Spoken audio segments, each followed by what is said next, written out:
Hi, it's Jamie from the Sewing Hive. I have some fun Christmas decorating tips for you today.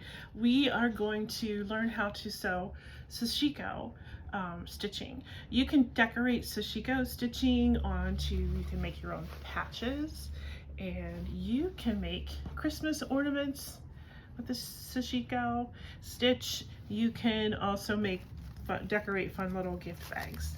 So let's get started. So I'm going to start with a Christmas tree design. It's a really simple shape and you really don't need a pattern for it. You can get patterns though. There are books out there and there are online tutorials that have little drawings that you can use for your Sashiko design. So what I'm going to do is actually just trying to draw out half of the Christmas tree. Just kind of make up the shape as I go here. And that's just a real simple starter design. So what I'll do after I draw it is I will take this is an awl, and I'm going to poke holes in the drawing so that I can have something to use to trace. Just poke holes all along the edges there, like that. So once I have my drawing traced using the awl, just poking, so I poke through two sides at once by going like this, and it's all traced out. What I'll do is I'll place the piece of paper on the fabric, and I'm going to use a contrasting piece of chalk that will show up whenever I trace it over the holes that I made in the paper. So I'm going to hold the paper still, and you'll take your chalk and you'll just kind of rub back and forth until it looks like the holes are covered up. Just hold that real steady on there and just rub the design.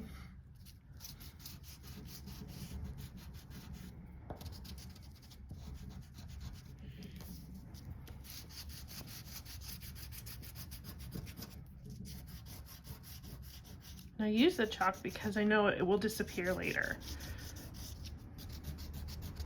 Just have to kind of rub it off. You could also use a fabric marker that will, sometimes there are fabric markers out there that the ink disappears over time, but chalk is easy. Then after you do that, you lift your paper and now you have the traced out design. And that's what you'll use to sew on top of. Okay, then you want to take a needle that's long enough so that you can work several threads, stitches through, and you want to make sure the eye of the needle, the hole of the needle, is big enough so that your embroidery floss will fit through. Today I'm using just some cotton embroidery floss. Embroidery floss usually has 6 strands to make up the string. So I'm going to pull about an 1.5 arm length to start and clip it. The next thing I want to do is I want to split the threads. So you'll notice that there's 6 strands. So because this fabric is a little thicker, this is a black linen. It's actually a flax linen. It's a little heavier. So I want to use 3 strands at a time to do my stitching. Oops. You gotta take your time when you pull these threads apart because they'll tangle up on each other. Just let them untwist. Okay. And now we'll let that untwist. And we're gonna thread the needle. You just want to pinch the ends of the thread together. I'm going to go ahead and give the thread a little snip there at the end so it's a little more even. Then you pinch the ends of the thread pretty tight, and then you want to take the eye of the needle and kind of put it over top of the thread to get it to thread. Okay. Now you're just going to be working with 1 string. We're not going to double this up at all. So I'm going to tie a knot at the end so that it will be secure when I sew it and it won't come out of the project. To start, you want to go to the back of the fabric and aim for this is top of my Christmas tree here. Okay, and just pull the needle through. Oops. Just gently, you don't want to pull too tight because you might lose the thread out of your needle. And with Sashiko, it's interesting because it's just a very calming practice. It requires you to have 2/3 of the thread on top of the fabric and 1/3 of the thread underneath. So it's a running stitch, but you've got 2/3, 1/3, then 2/3 on top, then 1/3 underneath. And you have to do your best to try and keep that even. So that's kind of the calming aspect of Sashiko. So I'm going to show you how that's done. You don't use a hoop. You just hold onto the fabric and you just do a stitch that's kind of long, and then you push the fabric over the needle. You do another stitch that's kind of long, and push a little bit of fabric over the needle again. See how that is? And you just kind of keep doing that, repeating that until you're at the end of the line on your design. So there's the end of that line. And just pull it just gently. And ta-da! So the first line is done. When you go to do the line that it's gonna change direction, so it's gonna go this way, you want to make sure you leave a little bit of an extra loop on the back of the fabric, and I'll show you what I mean. So I'm going to go ahead and do this line here. I'm going to start here with 2/3 above, 1/3 underneath. Same thing, 2/3, and then 1/3 that way.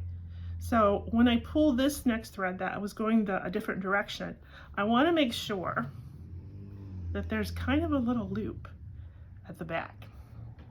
So I left this loose here, but I'm going to turn this around, and I really kind of want to pull this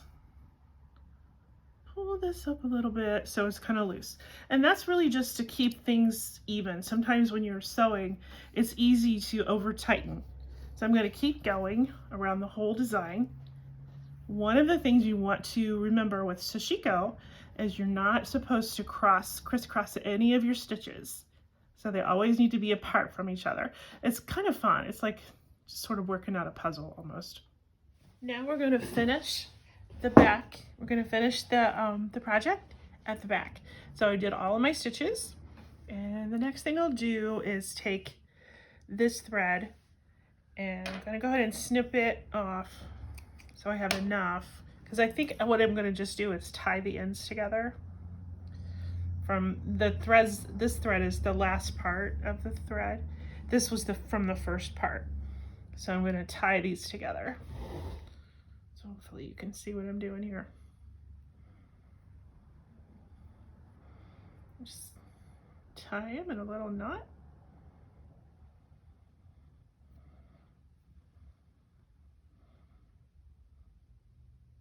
Okay, and then I'm going to clip the extra threads. There. And that is how you do a simple Sashiko. And if you want, you can add things like buttons or sequins. Here is a tree I did. I just threw some sequins on there. It's kind of fun. I just sewed those on, and I had some extra thread, so I made a little tie on this snowman. So there's just fun little things you can do. With this project, what happened was I wanted to kind of simulate what if I tore a hole in my pants or something, or if you had, a hole you wanted to patch up in your clothes. So I made a Sashiko design on just a plain piece of fabric, and I just drew a design with chalk.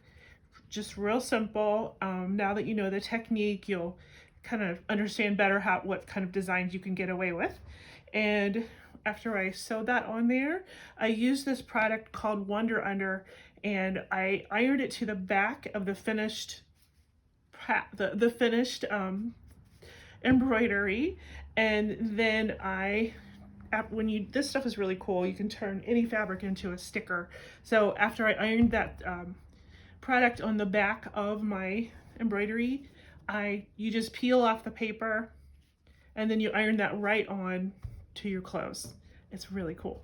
And then just to secure it, I did some extra little running stitches around it. So if you have any questions, you can always email me. It's Jamie, JAMIE, .sewinghive @gmail.com.